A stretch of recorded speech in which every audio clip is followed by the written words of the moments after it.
une vidéo à voir entièrement. Vous allez tout comprendre. La marque de la bête.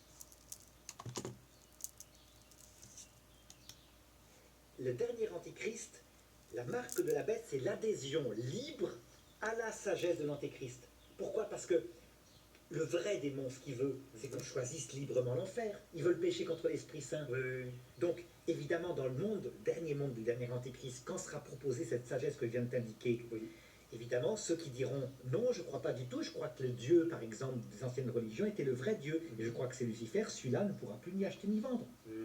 Être marqué de la marque de la bête, c'est pas forcément une marque. Acheter vivant au sens matériel du terme. Au sens matériel, mais au sens vie sociale, morte. Il n'a plus de vie sociale, il ne peut pas passer publiquement, il ne peut pas s'exprimer publiquement, il n'a peut-être plus de travail, il est marginalisé. Et le fait d'être marqué sur la main ou sur le front.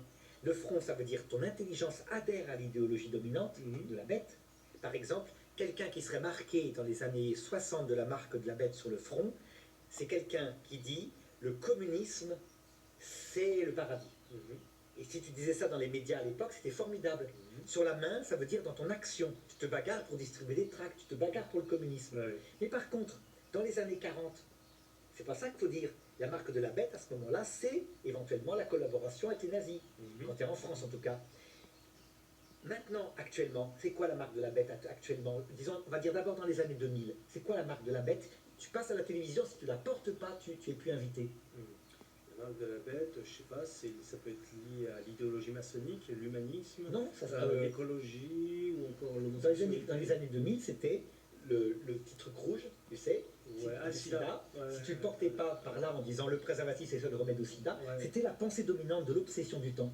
Et à chaque génération, tu as une obsession du temps. Là aujourd'hui, on peut dire que c'est le principe sur l'écologie parce que la Terre est en danger, machin truc. Oui, mais il y en a d'autres. Par exemple, si tu dis à la télévision que l'avortement c'est peut-être pas la panacée, t'es plus invité. Il y a aussi tout ce qui est lié à l'homosexualité, également. Donc, exactement.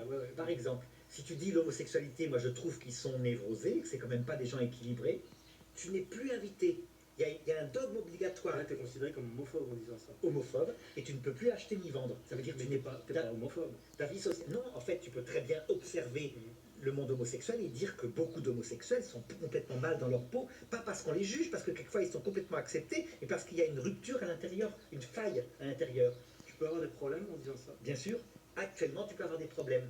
Mais c'est une mode qui passe, ça veut dire que ça ne durera pas dans 20 ans, ça aura peut-être changé, parce que peut-être qu'on aura découvert qu'en fait, en réalité, oui, c'était vrai.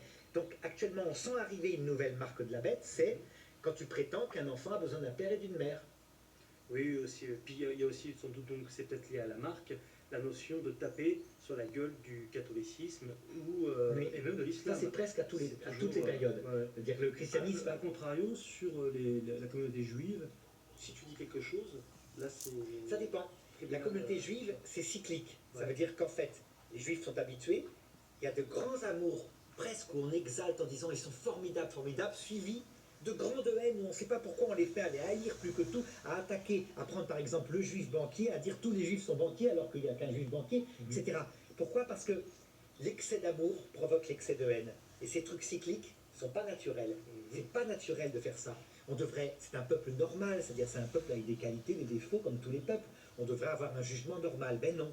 Soit certains adorent Israël en disant c'est merveilleux ce qu'ils font, c'est génial. Ils sont israélo-lates. Voilà. Ou alors les détestent en disant ils massacrent tout le monde, c'est un génocide. C'est pas vrai. Chez les chrétiens, surtout protestants, il y a beaucoup de formes d'idolâtrie autour d'Israël. Tout à fait.